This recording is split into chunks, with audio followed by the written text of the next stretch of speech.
We can't wait to go in the new building.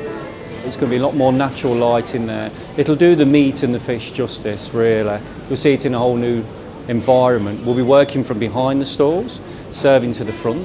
At the minute, I have to duck and dive in between customers. It can be a bit not very professional, really. It'd be nice to stand on the other side of the counter and look at them that way. So we need modernising. I mean, we landed man on the moon, so I'm sure we can have a new fish market. It's a very dated building. For its day, it was very, very good for its day, but it soon went out of fashion very quickly. You're seeing society change now because you're getting more supermarkets, you're getting more malls, you get free parking, you can even get your car cleaned while you go shopping. So, but don't say that to the boss because he might suggest that I go and start doing that. So to the customers, I must enjoy the job because I get up at 5:30 every morning for 6 days a week. So the return that I get from the job is the customers, really. It's not taking the money, it's not the early hours, it's feeling like part of the community and being and mixing with different races, because you see what you see on television, but then when you actually mix with them face to face, it's completely different. They're really lovely people. You're seeing human beings for what they really are. I don't expect life to be easy, but when you go home you feel satisfied that you've done a full day's job. And also we like to sell quality goods on here, and people remind us of that. Thank you for that lovely bit. Even if it's a tiny bit of fish to a whole salmon, they say that was lovely, and that's nice to understand that people appreciate what you're selling, really.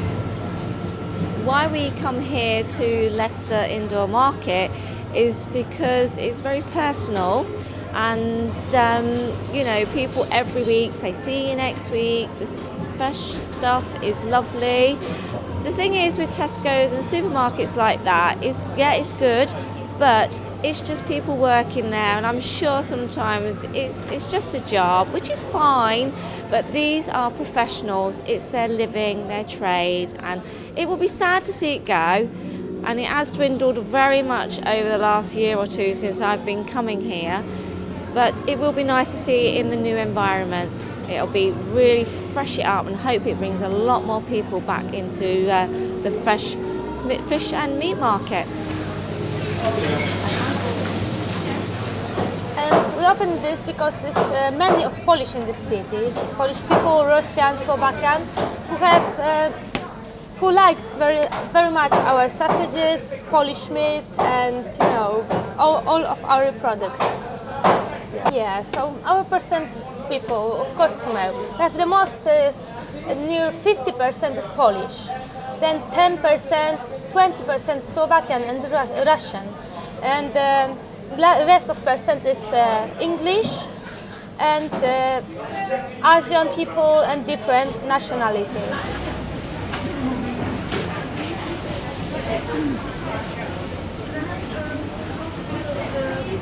Before my stall is how it is now, we didn't have a dividing wall with the stall next door, and let's say there was obviously husband, wife and son work there, and like I say, no wall, so we were all open to.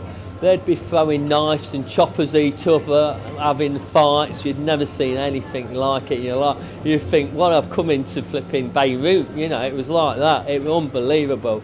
You think, oh, you devil. This was in the first few years. What have I let myself in for? We had one chap had a round with someone in the pub, runs behind one of the butcher's stall, picks the chopper up, and runs out with it. You've never seen anything like it. But that's it don't happen luckily nowadays, but that's what, we had a few incidences like that. When we first come in here, the trade was absolutely phenomenal. It was like, people, we were screaming at each other. If we wasn't set up by sort of 8:15, people had just hit us and we wouldn't get ourselves sorted out. The rest of the day you were sort of falling behind all day long. To be fair, it's altered a hell of a lot now. The new market, the council have really gone out the way to liaise with us to obviously get it right, and I think at the minute, fingers crossed, it's going to be how traders want it, and it'll be a fantastic place for us.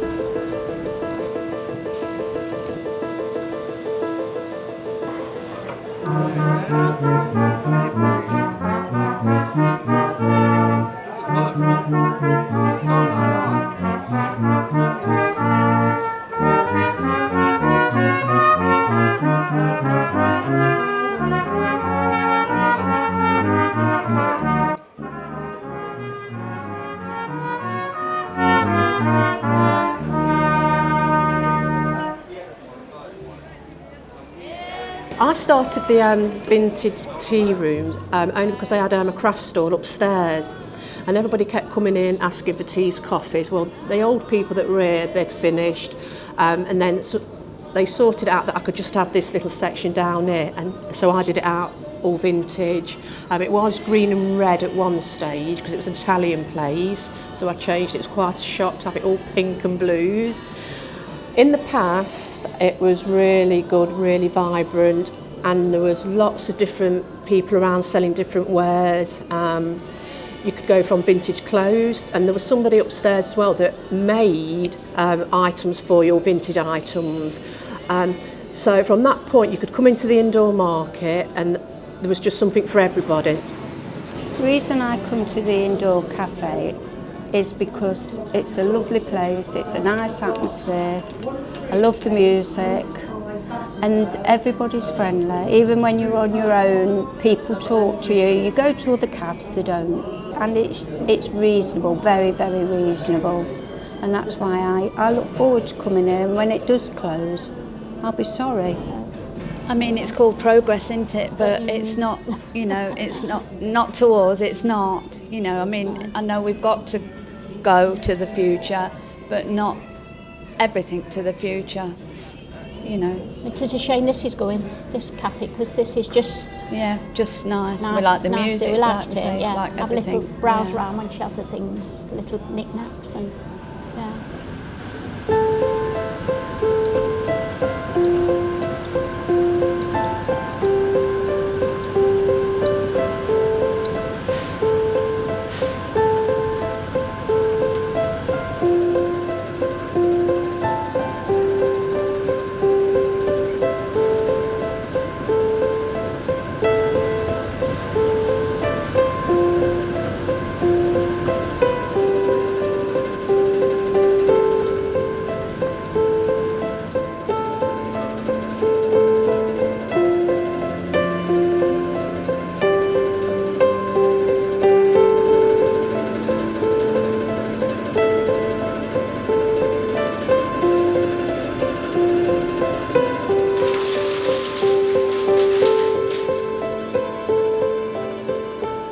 Yeah, when I first came up here, I came up here last year because I retired. I wanted something to do, you know, save, twiddling my thumbs at home and watching TV. It's stuff that I've collected over the years. So I thought I'll give it a whirl, because I've always wanted to do this type of stuff, you know. So I started last year, late last year, and I was up on the 3rd floor, and it was absolutely dead. You know, because people went up there just for the wool and the sponge. So I moved down here with the other lads, and it was great, you know, because there was a clothier, Andy's Records, Mike, obviously, Sue, and we all had a good crack together, you know. You know, you could really have some good laughs in that on the old market, and like you say, you get people up here. Not so much now, because like you say, it's a bit desolate now, and you don't get many footfalls up here. So it's died a bit of a death. But still come, still do your day's work. This place now where we work from the home place has been here since 1976-78. Originally started by Mr. Worsdale, and then obviously he naturally retired and we took over. And it's generally the whole market around here has been a sustainable businesses for majority of us. There have been some newcomers come and gone, but the sustainable business like the wool shop, the net curtains, foam, they've been here from day one, and we'll still carry on trading. Things aren't like what they used to be, obviously, with the competition that we have with the shops around, and over the years what's changed the market in general. But absolutely no complaint. We would have liked this place to be where it is, remaining revamped, perhaps, you know, given chance to the youngsters at some point for them to be able to take on the footsteps of some of us. But unfortunately it's not meant to be, thanks to the mayors and their office. What else can we say? Personally, myself, I've always been an indoor market trader. We've supported the indoor market for number of years, 33 years. Foam Place has been here for the last 36 years. Not even once, maybe a day, we've stood outside in the open market, because we've always tried to build this place somehow, promoting advertisements, banners, posters, you name it. We've tried to market it, and over the years we've got some very, very loyal customers who even up to today come up all the way to where we are. We are in the middle of nowhere, but we're still thriving and we'll still be in business no matter what happens with this building.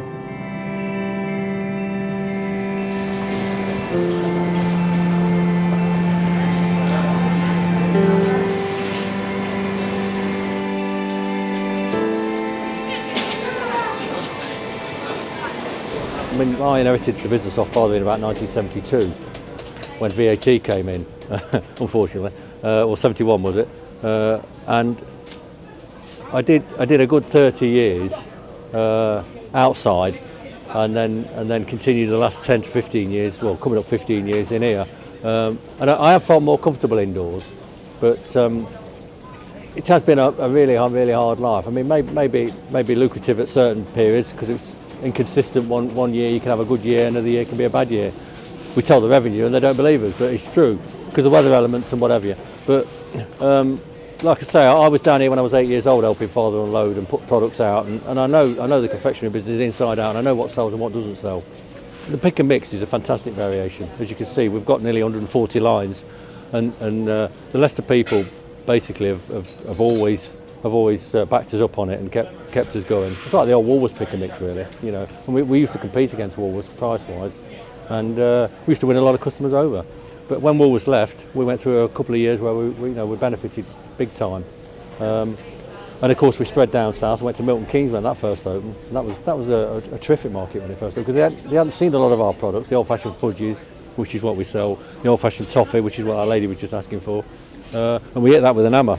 As you can see, and it smashes up into little pieces, and it's very, very popular. Wrecks your teeth, but they're not particularly bothered about that because they haven't got any anyway. Well, we're optimistic about what they're going to be doing here. Obviously, they're moving on to, well, what they consider better things. I'm just hoping they don't send it into orbit with the rent, if you know what I mean. It's a bit of a fear that that change is it can be good for trading conditions, but if it's going to be economically unviable, then it makes it hard work for us to compete and be in a competitive market. And that's what worries me more than anything about the future. I think they're talking about conditions that are like Oxford Street conditions, and it's not really that kind of market to keep the prices low. You need to be, you need a cheap base to be able to present the products and get it over.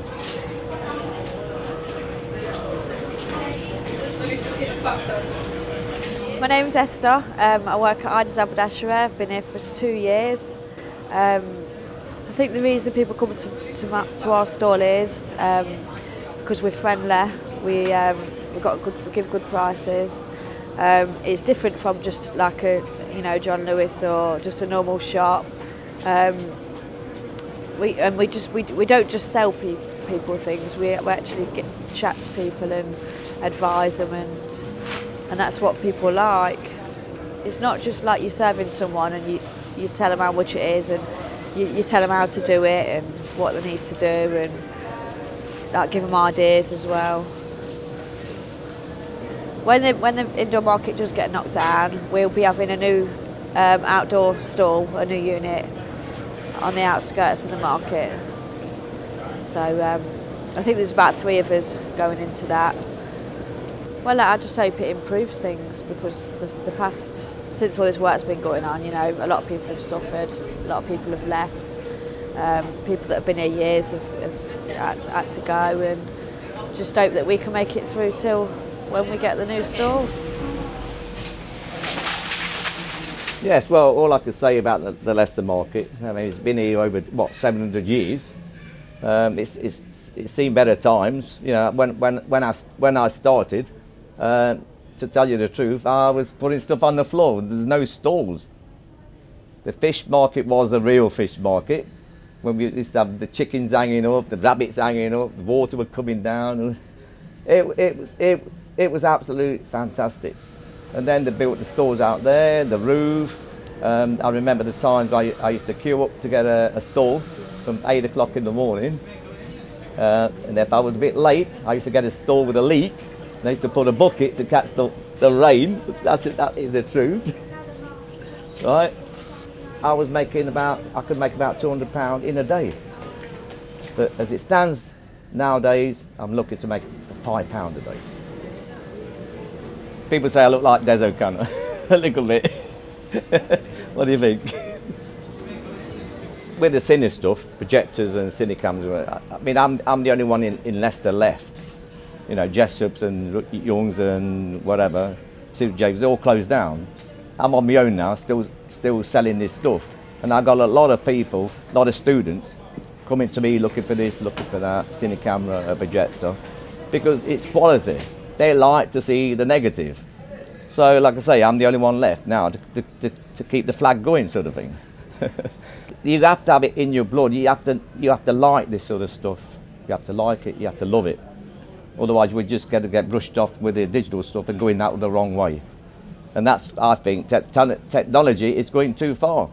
It's making people useless. It's making people don't want to do things. They want to press the button, poof, it's all they're doing in front of them. Come on, let's wake up. Go back to the old systems. Raspberry, strawberries, blueberries, Sakala, enchilada. Only a pound, anybody? That's how it goes now.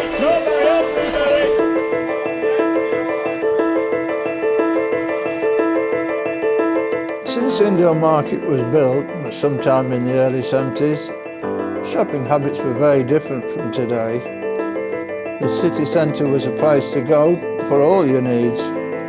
Over recent years, the footfall levels of people coming to the indoor market has fallen drastically, resulting in a decline in the number of traders actually having a business here.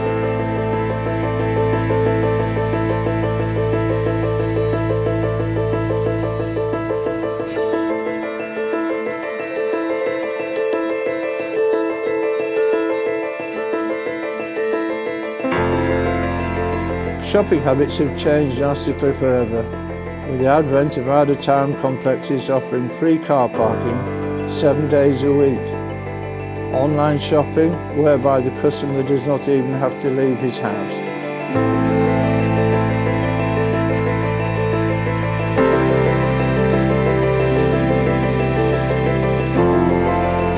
However, the market experience of shopping does hold some of its own trump cards in the battle for business.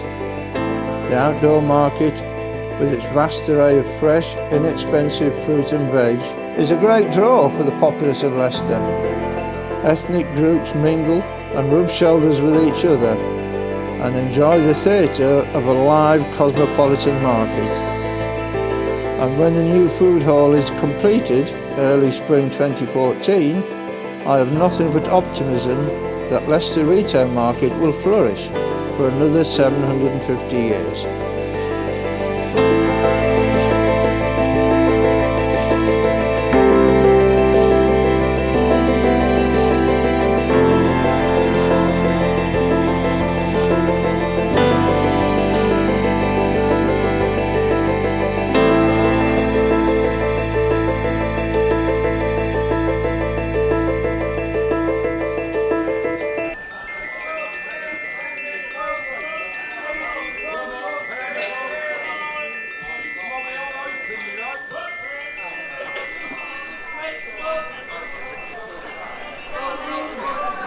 Kami pa tani lang din.